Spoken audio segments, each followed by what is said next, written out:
নানা আনুষ্ঠানিকতার মধ্য দিয়ে লুটনে আন্তর্জাতিক মাতৃভাষা দিবস পালিত হয়েছে। প্রভাত ফেরিতে অংশ নিয়েছে বিপুল সংখ্যক প্রবাসী।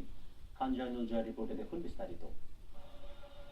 লুটনে প্রতি বছরের মতো এবারও বাংলাদেশ কমিউনিটি বিওয়াইএল এর পক্ষে জনাব ফজলত আলী খান ও জনাব মহিউদ্দিন টিপুর পরিচালনায় প্রভাত ফেরিতে শুভলগ্নে সূচনা বক্তব্য রাখেন councillor Taher Khan, MP Gavin Shuker, MP Kelvin হপকিন।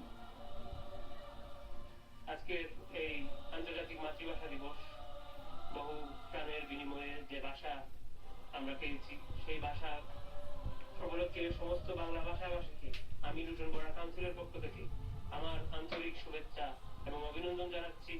We're here to mark here in Luton the importance of Mother Tongue Day, a day when we remember and recognise that people have fought and died in order for their voices to be heard in their own languages. Hundreds, if not thousands of years of great poetic language, which you rightly are proud of, and indeed so are we of our language of English.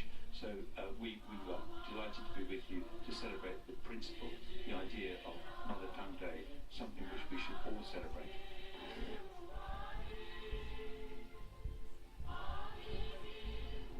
বিওয়াইএল তার নিজস্ব ক্যাম্পাসে অবস্থিত ইংল্যান্ডের তৃতীয় শহীদ মিনারে শহীদদের সম্মানার্থে সবাই আসেন শ্রদ্ধা জানাতে।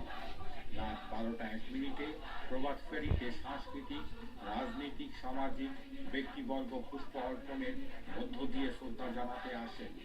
খান জয়নুল জয়, এটিএন বাংলা, লুটন।